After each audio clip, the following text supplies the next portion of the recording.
boa tarde. Está começando mais uma edição do Revista da Cidade, das sextas-feiras. E lembrando que vocês podem acompanhar a gente pelo nosso aplicativo TV Cidade, pelo nosso Facebook TV Cidade Aju e ficar de olho nas promoções do nosso Instagram, @TV Cidade Aju também. Hoje nosso programa está mega especial, estamos aqui com a presença do Ítalo Mello. Eu não sou a Úrsula, certo? Porém... As pessoas estavam olhando aí e tá dizendo, olha a Úrsula, de óculos. Que a única diferença de mim pra Úrsula é o óculos. Deve ser isso mesmo, eu acho. Mas não sou a Úrsula. E... Acompanhe seu programa, eu gosto muito dele, entendeu? Aí eu quis vir participar dele hoje. Ok, né? Estamos aí lidando com essa situação. E com o maravilhoso da Laila Oliveira, linda, que vai estar batendo um papo com a gente hoje, mega especial. Sobre o que ela vai bater papo? Sobre o quê? Vamos lá. Hoje está acontecendo, né, um evento que é em relação... A primeira formação política Mas você nem sabia o evento que da ela tava Auto-Organização de Mulheres Negras Regiane Maria. Da o quê? Isso. Da Auto-Organização de Mulheres Negras de Sergipe, Regiane Maria. Regiane Maria. Aí já vou logo perguntando por que Regiane Maria. Aí... Bom, então, primeiro o evento, né, acontece a partir de 7 horas da noite, no Centro Cultural do Sintese, ali na Hermes Fontes. Né? A mesa de abertura vai ser sobre os impactos do governo Temer para a população negra, com a professora Valéria, agora eu não me lembro o sobrenome dela, né? Estão todos convidados. Amanhã a gente tem uma continuidade também, manhã, tarde e noite, né? De manhã sobre as ondas do feminismo negro, né? As vertentes, porque não é só o feminismo negro, dentro do feminismo negro tem outras vertentes, né? Então vai ser uma discussão teórica, né? Vão ter dinâmicas, à tarde vai ter mais discussão e à noite a finalização do evento. Onde é o local? No Centro Cultural do Sintese, que fica localizado ali na Hermes Fontes, em frente à Tarantela. É bem fácil o acesso. Voltado sempre para o público feminino? É fechado para o público feminino, né? Independente de raça, né? De agrupamentos, mas é aberto para mulheres. Isso inclui também os ministrantes, são todas Exatamente. Também estamos aceitando crianças, né? Tem um espaço lá voltado para crianças. Então, as mães que têm mais dificuldade, não tem com quem deixar, né? Ou realmente queira levar, né? Sintam-se à vontade, né? A gente pensou nesse espaço, então vão ter livros, vai ter uma área educativa voltada para a criança mesmo. Bacana, eu estava lendo sobre o evento e amanhã, tarde e noite também vai ter um acampamento, né? Isso, o pessoal que quiser ficar por lá. Isso, o pessoal que quiser dormir, a gente vai estar lá disponibilizando colchão, tem área, né, para dormir, porque a gente sabe que tem mulheres que moram mais distantes, né, em bairros mais distantes, tem dificuldade de transporte, então a gente está lá, né, liberando esse espaço para dormida, porque facilita, né? Facilita a participação no evento também, porque começa cedo amanhã, né? A partir das 8 da manhã a gente já está começando as atividades. Então é isso. E em relação ao tema, Mulheres Negras tecendo suas histórias, tem alguma relação direta com a programação? Tem também. Então, primeiro, né, a gente pensou nessa formação porque estamos aí completando 2 anos de grupo, né, da auto-organização, que surgiu sem nome, sem nada, né, da vontade de mulheres negras que não se sentiam representadas nas organizações que já existiam na cidade, né? Sentia que faltava discussão, que fizesse esse recorte racial. A gente tem agrupamentos aqui que discutem a questão de gênero, né? Mas a discussão de raça ficava muito em segundo plano quando acontecia, né? Então a gente fez essa provocação, né, na internet, quem tinha interesse, e várias mulheres aderiram. Então a gente resolveu marcar uma reunião, né, num espaço no bairro Industrial, né, que chama Baô, que é um espaço de capoeira, foi um ponto de cultura, né, hoje não é mais, mas ainda funciona lá como um grupo de capoeira. Então a gente marcou essa reunião e, grata surpresa, tinha mais de 20 mulheres negras, né? Então era tipo uma deficiência mesmo, elas estavam ansiando só por oportunidade de... Isso. Eu acho que algumas talvez nem tivessem despertado para a importância de se organizar. Mas como chamou a atenção o tema, né? E muitas vezes a gente tem as nossas angústias e não tem o espaço para colocar, essas mulheres foram, né? Então, a gente não sabia bem como é que ia ser essa organização, não tinha ideia que ia ser uma auto-organização. A gente apenas fez a chamada para saber como era esse, né? Como seria esse retorno, né? Se tinha demanda realmente trazer esse debate, e tinha, né? Muitas mulheres foram, né? Assim, diversas, de professoras, né? Historiadoras, artistas, capoeiristas, e assim a gente ficou bem surpreso, né? Cineastas. O nome se deu o quê? Então, a gente começou as reuniões no Abaú, né? formato de um bate-papo mesmo, uma roda de conversa, onde cada uma foi colocando suas angústias, né, sua vivência em relação ao racismo, ao machismo, o que passou na infância. E a gente percebeu que a narrativa, ela era muito importante na vida dessas mulheres, e todas nós, né? E que muita coisa precisava ser falada, né? Precisava ser dita, muito antes até de teorias e tudo mais. Então a gente fez esses espaços de vivência, né, de discussão, né, de colocar as experiências e percebeu que deu certo. Então, pelo menos uma vez por mês, né, aos sábados, a gente fazia esses espaços. Quando a gente viu que estava indo um público específico sempre, a gente viu que então era hora de consolidar. E aí a gente abriu para discussão, né, de qual nome a gente poderia dar ao grupo, né, já que já existia ali um grupo consolidado. E aí o Abaô é um espaço que ele foi criado há mais de 20 anos, né, e tinham capoeiristas muito importantes lá. Regiane Maria foi uma delas.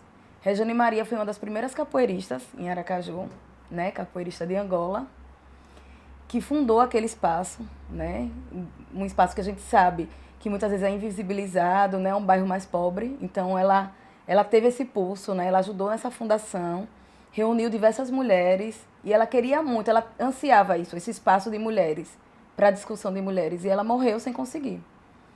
Então, e ela foi uma militante da frente dos direitos da criança e do adolescente, das mulheres, né? Ela lutou muito e ela morreu jovem, né, de uma doença terrível, que agora eu esqueci o nome, enfim.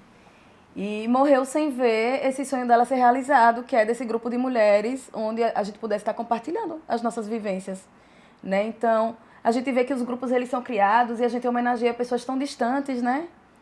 Pessoas de fora ou pessoas de outros estados, porque tem uma história que apareceu na mídia. Não deixa de ser relevante, mas é muito importante a gente olhar também para a gente, né? Para as nossas mulheres aqui dentro, que também contribuem, que também lutam, né? Que também tem uma história significativa de vida. Então a gente resolveu homenagear o grupo dando o nome de Regiane Maria, né? Então o nome ficou enorme, né? Assim, e foi muito engraçado, porque a gente pensou em vários nomes. Não, deixa só a organização. Ah, mas a organização pode confundir com ONG, e a gente não é uma ONG, né? A ONG é terceiro setor, né? Que pode ser financiado ou não e tal, e a gente quer se autogestionar, até para não depender de, enfim, né? De partidos políticos ou outras ligações, a gente quer se autogestionar. E aí a ideia era ser uma auto-organização, não precisava ir no nome, né? Mas enfim, acabou indo e ficou esse nome gigante.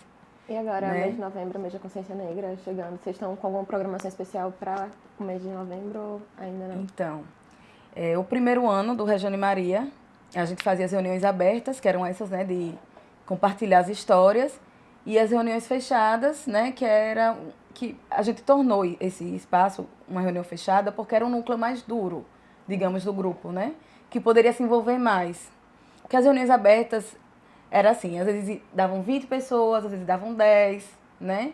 Então a gente fez assim, esse espaço fica o espaço de compartilhar as histórias e a gente faz umas reuniões fechadas que é com as pessoas que estão comprometidas com o grupo. Hoje né? são em quantas pessoas? Hoje nós somos 7. 7 pessoas.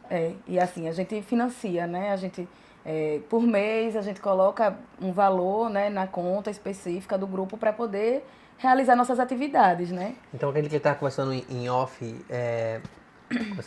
conversando antes do programa começar, a diferença entre a ONG, a a auto-organização, auto-organização e o o coletivo. coletivo. Então, é basicamente, a ONG depende dos outros, né? Depende dos terceiros. de um financiamento. A auto-organização Auto-organização é já autogestionada. é um casamento, né? E o coletivo é o pessoal da universidade que só gosta de ficar. Aí não gera um compromisso mais a longo prazo, né? Na hora que quiser sair, sai sem muito... Não sem tem muito problema. Muito peso. Não tem um divórcio tão grande. na hora de, litigioso. na hora de terminar. O primeiro ano da gente, a gente criou vários eixos. É aquela coisa, né? Quando começa, a empolgação é muito grande, então a gente criou o eixo de educação, o eixo de gênero mesmo, o eixo de violência, para discutir violência, direitos humanos, vários eixos. E com a caminhada a gente viu que a coisa não é bem assim, né? Você tem que ter um planejamento, não dá para fazer tudo, né? Porque a princípio a gente começou a ser chamada para várias atividades. E a gente viu que ou a gente parava para realmente focar né, em alguns desses eixos, ou a gente não teria perna para continuar, né? Então a gente começou a focar nas escolas. A gente percebeu que as escolas, né, é onde mais demandava essa discussão racial e de gênero, né? Primeiro porque a escola é aquele espaço de transformação, né, de educação, onde você forma personalidade, conhecimento, onde as coisas acontecem, onde às vezes a criança passa mais tempo na escola do que em casa, espaço de socialização. Então é um lugar onde muitas vezes é reproduzido todo tipo de preconceito, né? Racismo, machismo, homofobia. Então a gente começou a fazer oficinas nas escolas, ensino e debate. E assim, a recepção foi excelente. Tanto por parte do corpo de professores, né, de coordenadores, diretor, quanto dos estudantes. Assim, foi muito positivo. Tinha faixa etária? Foram mais crianças dos 10 aos 14 anos, 15 anos, já adolescente. Escolas públicas particulares? Escolas públicas. Nosso foco são as escolas públicas, né, mais afastadas, mais nas periferias. E foi muito positivo, né? Foi muito positivo porque muitas colocavam realmente, né, o que acontecia na escola, né, entre os amigos. E a gente percebe que existe uma dificuldade muito grande, inclusive do corpo docente, em tratar certos assuntos, como o racismo, né? Hoje a internet nomeia muitas coisas como mimimi. E aí você vê até discursos, contra-discursos sobre isso. Tipo, como o pessoal coloca orgulho hétero, orgulho branco. Pessoas que normalmente nasceram em privilégios, se colocando também como merecedor de direitos e brigando por coisas que eles já têm, assim, brigando por direitos que eles já possuem e que ninguém privou eles durante a vida. E aí colocam aquelas memes, aquelas páginas assim. Como você enxerga isso no seu dia a dia? Tipo assim, quando você vê que não são, na verdade, não são grupos, essas páginas não são grupos, realmente não tem pessoas se reunindo para isso, é uma pessoa que cria a página e faz a discussão, mas você vê muita gente compartilhando e até concordando com bobagens que são colocadas, como do orgulho branco ou esse tipo de coisa. E aí aí eu pergunto sobre isso e sobre a questão dessa semana da Gisele Bündchen, que se disse Grazi Massafera. Desculpe, é porque pra mim, tá vendo, fiz preconceito agora com ela, tudo branco e loiro. Aí eu acabei de fazer, que disse que sofreu preconceito também, mas ela vive num mundo de privilégios. Como você vê essa história, essa briga? Então, isso é bem característico do racismo no Brasil, né? Que não é um racismo assumido, é um racismo velado. Né? Então, a gente vive num país que defendeu a democracia racial até um dia desses, dizendo que estava tudo ok, né? Que todos nós somos iguais, todos nós nos respeitamos, porque somos uma população misturada. De fato, somos uma população miscigenada. Mas o racismo, ele sempre existiu. Só que ele nunca foi assumido, né? Então, desde o período pós-abolição, nunca houve, de fato, uma política pública voltada para sanar, né? Esses desníveis. Né? Então, é muito difícil para uma população que cresceu, né, sob essa égide da democracia racial, de fato se assumir racista. E aí, quando parte dessa população negra, né, resolve se organizar, resolve reivindicar os seus direitos, obviamente a outra força ela vai se colocar. Né? A gente vive numa sociedade onde a disputa de poder ela existe. Né? Os grupos vulneráveis hoje, eles não estão mais aceitando serem subjugados. Então, existe uma força, né? Existe uma disputa. Né? E essa disputa ela é ideológica, né? Ela é racial. Então, é muito fácil para quem está do outro lado, que a gente diz que são segmentos privilegiados, né? Que é a população branca, a população rica, hétero, né? Os homens. É muito fácil para essa população tornar essa luta uma piada, né? Porque a partir do humor você acaba naturalizando o racismo, você acaba naturalizando o machismo, né? E aqueles que se colocam, ou que apontam aquela situação, são colocadas como pessoas que fazem barulho demais, que são impressionadas demais, que veem problemas onde não tem. Mas tudo isso faz parte de uma lógica, né? Que é a lógica da branquitude. Quando a gente fala em raça, a gente se remete a quem? A população negra, né? Hoje, a discussão racial é falar sobre a população negra. A gente não fala sobre a população branca. E isso é um problema. Mas será que porque o grupo que se falava de raça para os brancos, o último que eu me lembro foi os nazistas, que falava de raça superior e a raça branca como raça superior. Você realmente não vê as pessoas falando isso. Será que não é com medo de quando se fazer uma agremiação de brancos, você se remeter a Ku Klux Klan ou nazismo e tal? Aí por isso que a gente não fala de branco como é um raça? problema, porque você cria uma neutralidade num segmento onde não tem. Quando a gente não coloca que a população branca é uma raça, né, que é privilegiada, que tem o acesso à universidade de uma forma mais fácil do que a população negra, que tem acesso ao mercado de trabalho qualificado de uma forma muito mais fácil do que a população negra, você invisibiliza um problema. Você fala da vítima, mas você não fala do algoz. E aí é um problema. Porque a gente luta e a gente fala dos problemas que a população negra sofre, mas a gente não está falando do outro lado, que é quem pratica. Então, como é que a gente vai combater, né, esse racismo se a gente também não fala de quem pratica, né, dessa fonte? Então, a branquitude acaba, os brancos, a população branca, acaba passando na neutralidade. Não é uma raça, não é discutido como se fosse uma raça, não. É como se fosse algo natural, é neutro. São pessoas que estão aí, mas ninguém vê, não tem cara. Quer dizer, tudo que é feito, a televisão, né? Os meios de comunicação, a gente sabe que a maioria dos trabalhadores são brancos, né? O mercado de trabalho qualificado, as assembleias legislativas, a gente sabe, mas a gente não discute, né? Quem é que está praticando esse racismo? De onde ele veio? Né? Então, é preciso também discutir, né, sobre a branquitude. Negros, passam porque muitas vezes são obrigados a passar por embranquecimento. Eu já vi muitos casos de mulheres que, para trabalhar, mulheres negras, para serem aceitas, tiveram que alisar o cabelo. Exatamente. O cabelo crespo não é aceito.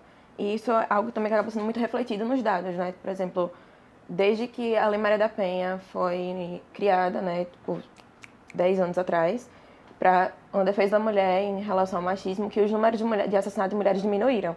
Só que os números que caíram foram o número de mulheres brancas assassinadas. Uma queda muito boa, de quase 10%. Mas o número de mulheres negras na mesma situação cresceu em 54%. Então, é algo muito alarmante, é uma discrepância muito grande. Se a gente for parar para estudar, né, e pesquisar a fundo o que vem por aí, a gente esbarra na questão toda de educação, que a população negra não é privilegiada por isso, a questão de moradia, que a maioria dos negros tendo que se abrigar e morar em favelas, enquanto os brancos são privilegiados porque conseguem ter acesso à educação, conseguem ter acesso a trabalho, emprego. É algo que vem, né, desde primórdio do século XVI, com a escravidão, e tudo foi tomando uma proporção muito Se a gente louca. pensar que a própria Secretaria de Igualdade Racial, de Políticas para a Igualdade Racial, ela só surgiu no governo Lula. O quê? 2010? Né? Aí. 2002. 2000 e por aí. A CPI surgiu em 2002. Né? Há quantos? 500... A abolição já tem mais de 100 anos, de 88. 300. E aí a gente ainda tá, sabe, tipo, é muito recente. A CPI surgiu muito recente e já acabou. Né? Foi extinta. Então, assim, a gente não tem, a população negra, ela ainda está nessa luta e a gente ainda não tem políticas públicas o suficiente que consigam reverter esse cenário, essa disparidade, né? De moradia, de lazer, de saúde, né? Então, é muito difícil. Então, diante desse cenário, realmente, a balança, né? A população negra, ela ainda está abaixo. Né? E aí isso vai refletir em tudo. As redes sociais, ela está ali aberta, né? Para quem quiser se manifestar de todas as formas. O fascismo também está presente. Da mesma forma que os movimentos eles conseguem se apropriar desses meios para poder colocar suas ideias, poder reivindicar e se organizar, o fascismo, o racismo também consegue. Também está ali fazendo essa força, né? Só que com a diferença de que não são nomeados, né? Então, tipo, aquilo que você estava falando anteriormente. Se propaga a ideia, mas não se diz a origem. Não tem um grupo, uma agremiação que realmente tem a coragem de dizer somos a favor disso, daquilo. E acaba como que banalizando mesmo a luta. Tem o primeiro vereador negro eleito em São Paulo agora, como eu não esqueci o nome dele. Ele vem com um discurso, um garoto, um jovem, que é do Movimento Brasil Livre também, que é direita. E ele vem com um discurso diferente, que é o discurso que você faz seu caminho?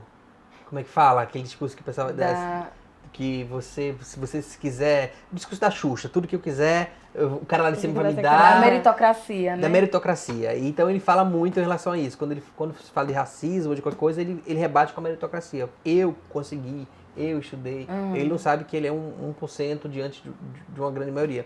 Mas ele acabou sendo uma voz muito, muito grande, tanto que foi eleito como vereador como a gente pode falar que ele é um representante negro sem mimimi. Então as elites vão gostar dele e por isso é até um embranquecimento, mas um embranquecimento ideológico seria? Sem dúvida, né? Porque é a própria questão da representação, né? Não é porque você é negro que você, primeiro, que você vai entender o que é o racismo. Você sofre o racismo, mas muitas vezes ele está ali introjetado em você e você ainda não aceitou que você está nesse segmento que sofre o racismo, entendeu? Você sofre, mas você silencia esse racismo. Então você prefere lutar com as armas do outro lado, né? De uma forma que você acha que vai passar despercebido, do que você aceitar, do que você entender. Você é negro ou você não se entende como negro, né? Tem muitos negros que não se entendem como negros. Porque é uma defesa, né? A partir do momento que você nega a existência de uma coisa, é como se você não sofresse isso, porque você nega, mas você sofre. É o caso dele, né? Não é o fato dele ser negro que ele de fato vai representar a população negra, que ele vai representar os anseios. Porque, inclusive, muitos desses vereadores e outros representantes que conseguem ser eleitos, eles só conseguem ser eleitos porque uma maioria que não pensa, né, que maqueia o racismo, que maqueia o machismo, né? Inclusive brancos, né? Inclusive o outro lado da moeda, ajuda essas pessoas, né, a se eleger. Né? A gente vê vários casos aí, né? A própria... Tem uma outra deputada também que votou na época a favor do impeachment e tal, que fez todo um discurso da mulher negra, mas que na prática, né, ela não apresenta projetos para a população negra, nada, entendeu? Mas se vale da imagem. Se vale da imagem, aí você ganha os votos de uma parcela da população, né, que não é instruída ou que não tem o debate o debate racial, né, de que está sendo oprimido e tal. E a outra parcela da população, né, que diz, não, então a gente tem que colocar esses negros no poder para que ele, por ser negro, consiga reproduzir essa ideologia, né, da branquitude dentro do segmento dele, entre os negros. Não tem coisa melhor do que você ensinar, né, um negro a ser racista. Aí a ideologia da branquitude, ela consegue vigorar de uma forma muito mais plena. Porque você não acredita que o racismo existe. Porque você nega suas características, você nega seu cabelo. Você começa a pensar como um branco. Você começa a se enxergar dessa forma, apesar de ser negro. Tem um livro muito interessante de um psicólogo e sociólogo, Frantz Fanon, francês, que é Pele Negra, Máscara Branca, onde ele vai falar desse processo, né, dentro do psicológico mesmo de um negro, né, de como através de abraçar essa branquitude, né, essas características, o negro começa a se sentir branco. Uhum. E ali é uma defesa, é uma forma de você não receber os impactos do racismo, entendeu? Você não quer enxergar.